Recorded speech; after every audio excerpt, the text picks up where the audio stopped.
Datanglah kerajaan-Mu. Jadilah kehendak-Mu. Amin. Salah satu peristiwa penting di sekitar Paskah adalah Yesus membasuh kaki murid-muridnya. Pagi ini saya akan menyampaikan kebenaran tentang hal membasuh kaki. Tapi sebelum saya berkhotbah, saya minta Bapak Ibu diaken dapat menempatkan diri. Kita akan melakukan pembasuhan kaki sebelum pemberitaan firman.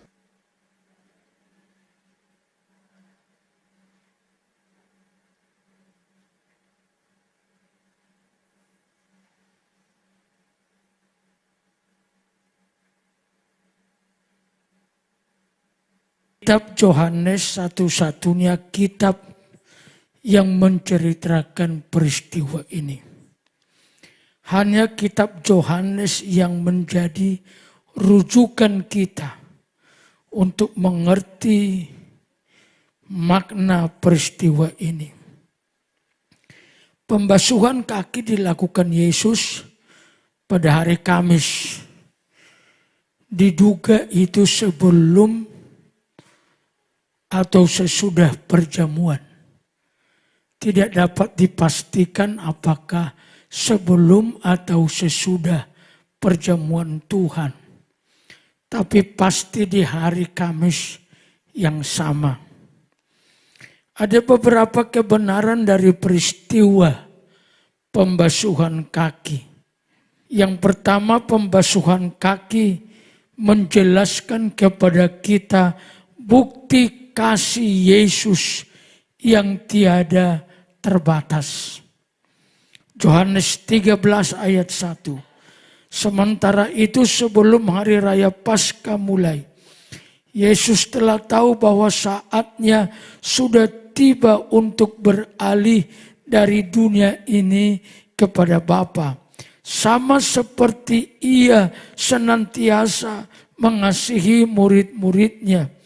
Demikianlah sekarang Ia mengasihi mereka sampai kepada kesudahannya. Yesus mempertontonkan kepada murid-murid, kepada sekalian orang percaya. Yesus tidak sekedar mencari kemuliaan saat beliau menyerahkan diri untuk dikorbankan sebagai pengganti dari orang-orang berdosa agar diselamatkan.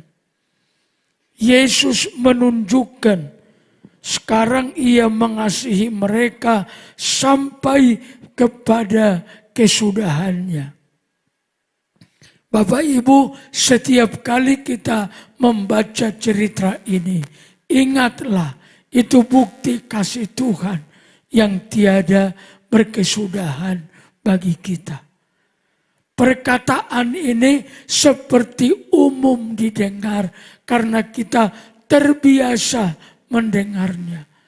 Tetapi sesungguhnya adalah bahwa Kristus sangat mengasihi kita.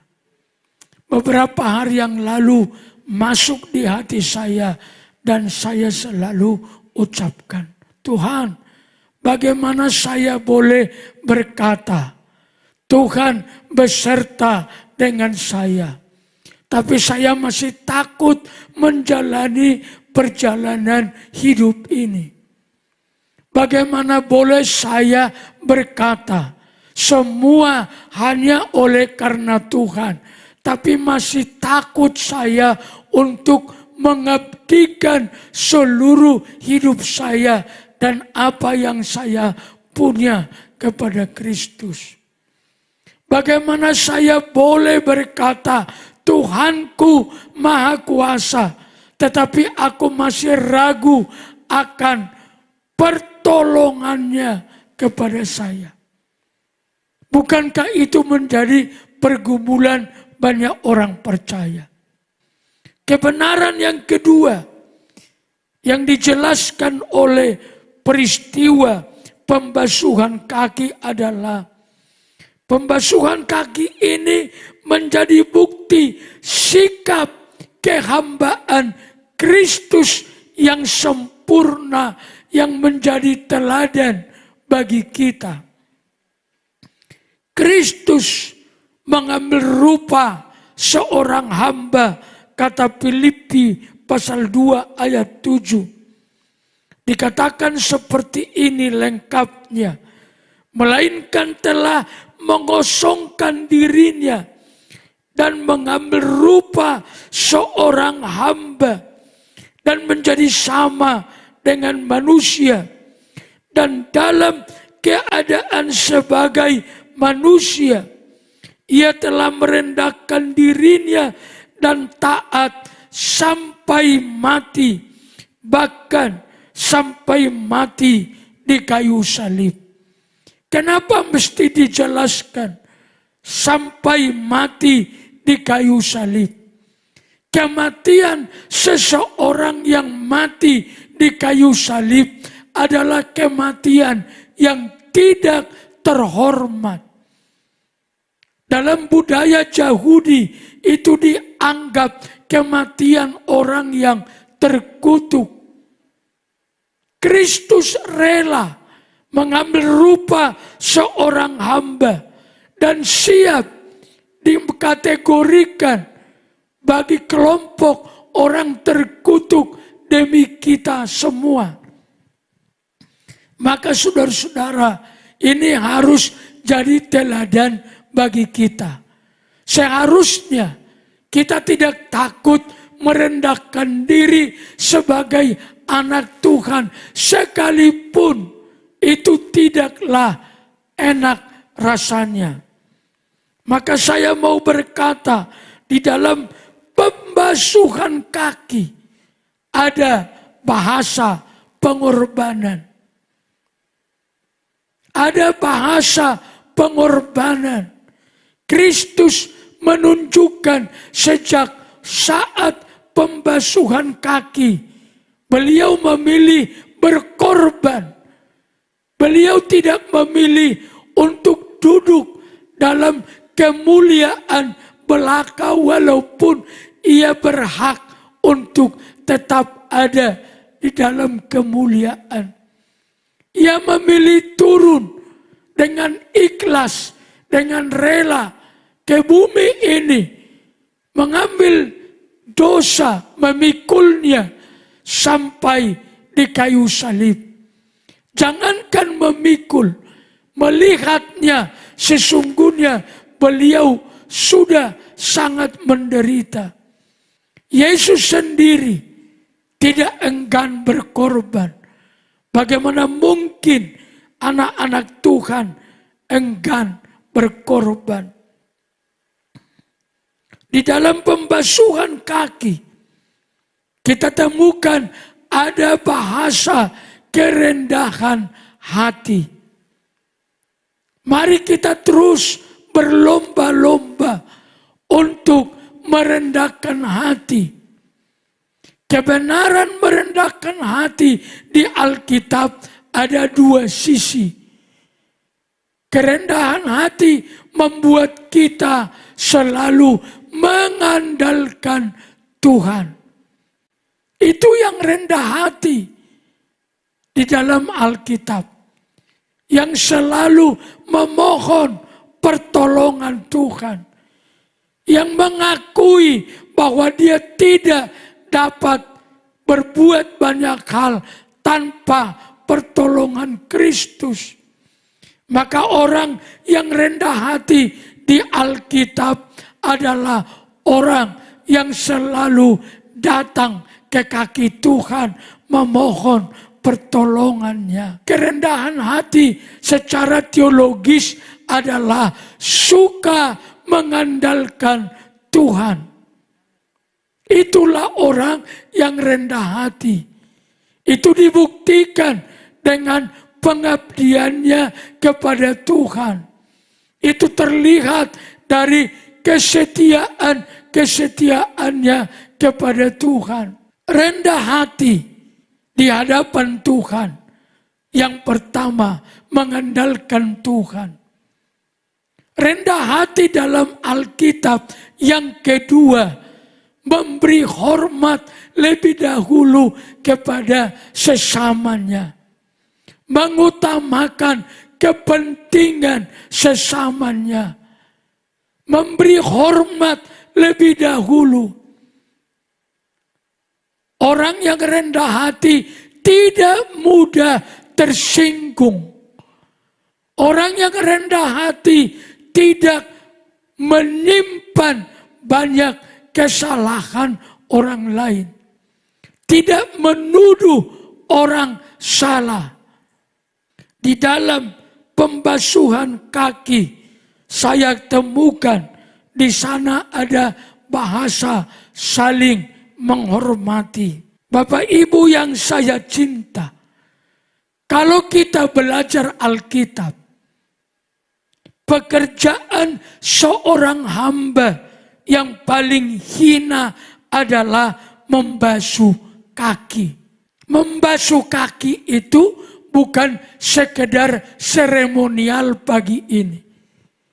Pembasuhan kaki adalah sikap, keputusan untuk melakukan pekerjaan yang paling rendah.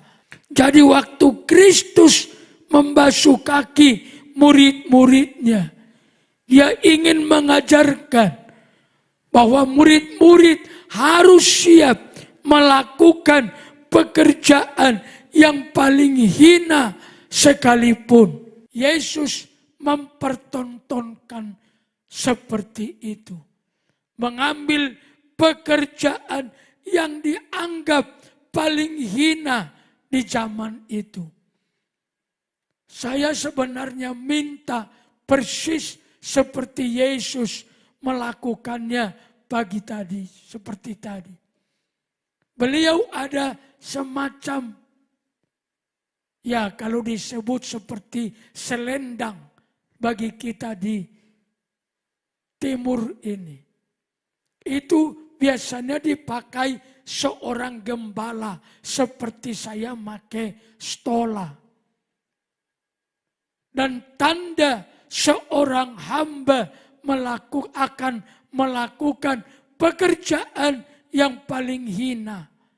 Itu diambil dari lehernya lalu diikat di pinggangnya. Begitulah Kristus mengambil sikap kehambaan. Yang ketiga, kebenaran dalam pembasuhan kaki.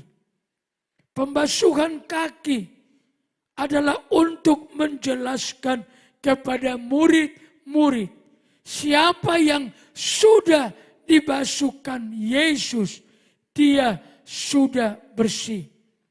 Yohanes 13 ayat 8. Kata Petrus kepadanya, engkau tidak akan membasuh kakiku sampai selama-lamanya. Jawab Yesus, jikalau aku tidak membasuh engkau tidak mendapat bagian dalam aku. Terpuji Tuhan, oleh darah Yesus kita sudah dibasuh.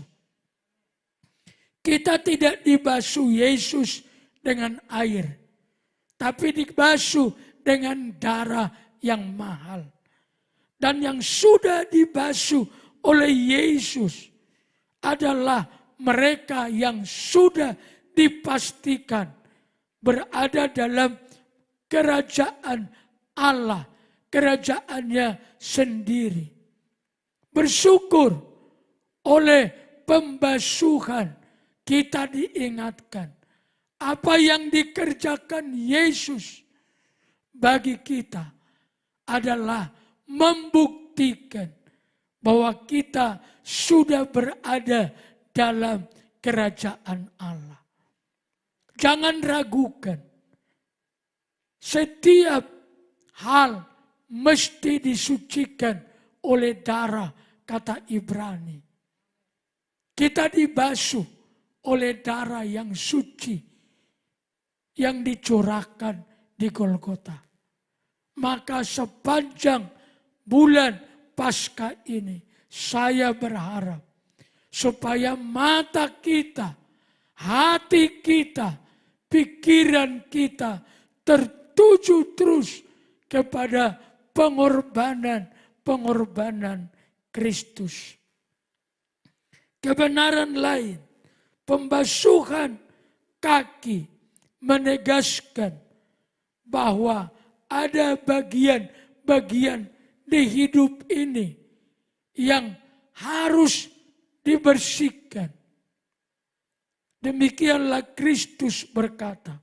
Kata Yesus kepadanya, barang siapa telah mandi, ia tidak usah membasuh diri lagi, selain membasuh kakinya, karena ia sudah bersih seluruhnya. Kamu sudah bersih, hanya tidak semua. Ayat ini merujuk kepada dua kebenaran. Kamu sudah bersih, hanya tidak semua. Yang pertama, Yesus mau mengingatkan, kalian sudah bersih, tapi tidak semua. Tidak semua itu siapa? Di sana ada Judas Iskariot yang akan mengkhianati dia. Maka Yesus bilang, kamu semua sudah bersih, hanya tidak seluruhnya. Yang kedua, frasa ini bermakna, kamu sudah bersih, hanya tidak semua. Artinya, kita ini sudah dikuduskan. Tetapi bisa saja tangan kita berbuat dosa, kaki tidak ikut. Mata berbuat dosa, tapi lidah tidak ikut.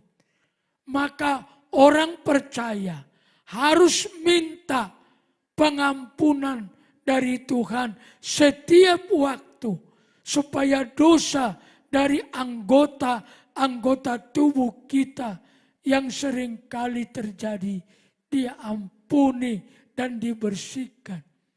Itulah sebabnya Yesus pernah berkata, kalau matamu yang membuat engkau berdosa, cungkil. Kalau tanganmu yang membuat berdosa, potong. Artinya apa? Tidak selalu seluruh tubuh kita bersih. Ada kalanya perkataan kita terpeleset, lalu mengatakan sesuatu yang tidak mulia, tidak kudus, atau mata kita, maka perlu mohon ampun setiap hari dan bertobat setiap hari kepada Tuhan. Kebenaran berikutnya, pembasuhan kaki hendaklah dipelihara, kata Yesus. Hendaklah dilakukan terus. Murid dengan murid, guru dengan murid, murid dengan guru. Yohanes 13 ayat 13. Kamu menyebut aku guru dan Tuhan, dan katamu itu tepat. Kalau Bapak Ibu suka nonton YouTube, hari-hari ini ada pemojokan kepada orang-orang Kristen dengan mengatakan, apakah Yesus pernah berkata dia Tuhan? Kapan Yesus pernah berkata ya Tuhan? Itu artinya kalau dia tidak pernah berkata dia Tuhan, maka dia bukan Tuhan. Yohanes 13 ayat 13 ini menegaskan, kamu menyebut aku guru dan Tuhan, dan katamu itu tepat. Itu artinya apa? Yesus mengaku dirinya Tuhan. Memang akulah guru dan Tuhan. Jadi jikalau aku membasuh kakimu, Aku yang adalah Tuhan dan gurumu, maka kamu pun wajib saling membasuh kakimu. Sebab aku telah memberikan suatu teladan kepadamu, supaya kamu juga berbuat sama seperti yang kuperbuat kepadamu. Sesungguhnya tidak sulit kita bisa lakukan di keluarga masing-masing. Suami boleh cuci kaki istri di dalam nama Kristus dan juga anak-anaknya, demikian sebaliknya. Maka kita saling merendahkan diri di kaki Tuhan. Yang terakhir, pembasuhan kaki jika dilakukan itu mendatangkan berkat. Ayat terakhir 16. Aku berkata kepadamu, sesungguhnya seorang hamba tidaklah lebih tinggi daripada tuannya, ataupun seorang utusan daripada dia yang mengutusnya. Jikalau kamu tahu semua ini, maka berbahagialah kamu jika kamu melakukannya. Berbahagialah mereka yang melakukannya. Amin. Tidak direndahkan mereka yang melakukannya, tetapi diberkati. Terjemahan lain dari kata berbahagia adalah sangat diberkati. Pembasuhan kaki mengingatkan kita tentang pengorbanan, tentang kerendahan hati, tentang hormat menghormati, menerima satu dengan yang lain tanpa syarat. Bersahabatlah satu dengan yang lain. Pembasuhan kaki harus selalu mengingatkan kita untuk saling memberi hormat. Tuhan mengingatkan kita. Kita semua baik-baik. Amin ya. Datanglah kerajaanmu. Jadilah kehendak. Amin.